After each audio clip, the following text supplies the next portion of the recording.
Hi friends, അസ്സാം വലൈക്കും. Welcome back to my channel. അപ്പോൾ ഇന്നത്തെ റെസിപ്പി എന്ന് വെച്ചാൽ സിമ്പിളായിട്ടുള്ള ഒരു സാലഡാണ്. അത് വന്നിട്ട് ഞാൻ ഇപ്പോൾ കടല വെച്ചിട്ടാണ് ചെയ്യുന്നത് കേട്ടോ. വെള്ളക്കടല വെച്ചിട്ടാണ് ചെയ്യുന്നത്. അത് നന്നായിട്ട് ഉപ്പിട്ടിട്ട് നന്നായിട്ടൊന്ന് വേവിച്ചെടുത്തിട്ടുണ്ട്.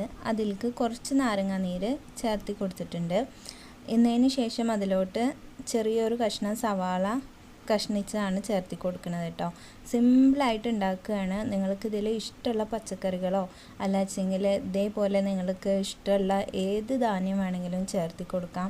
വേവിച്ചിട്ട് പയറാണെച്ചെങ്കിലോ ഇല്ലെങ്കിൽ മറ്റേ ചുവന്ന കടല അതിനെക്കാട്ടിയും നല്ല ഹെൽത്തിയും അതുപോലെ തന്നെ ന്യൂട്രീഷ്യൻസ് ഗുണങ്ങളൊക്കെ ഉള്ളതാണ്. അപ്പോൾ നിങ്ങൾക്ക് അത് വേണമെങ്കിലും ഉപയോഗിക്കാം. ഏത് നിങ്ങൾക്ക് വൻപയറായോ ഏതാണെച്ചെങ്കിലും ശരി കേട്ടോ, നിങ്ങൾക്കത് ചേർത്തി കൊടുക്കാവുന്നതാണ്.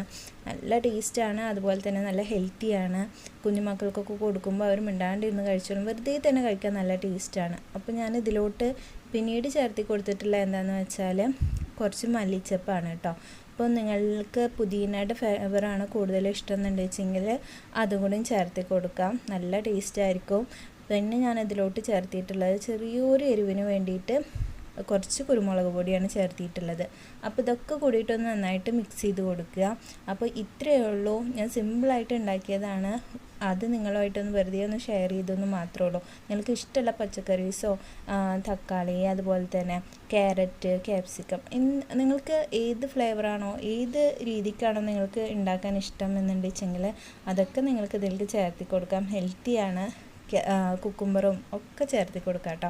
അപ്പോൾ ഇതൊക്കെ ചേർത്തിട്ട് കഴിക്കുമ്പോൾ തന്നെ നല്ല ഇതായിരിക്കും. അപ്പോൾ ഞാൻ സിമ്പിളായിട്ട് ഉണ്ടാക്കിയതാണ്. അപ്പോൾ എല്ലാവർക്കും ഇഷ്ടപ്പെടുമെന്ന് വിചാരിക്കണോ.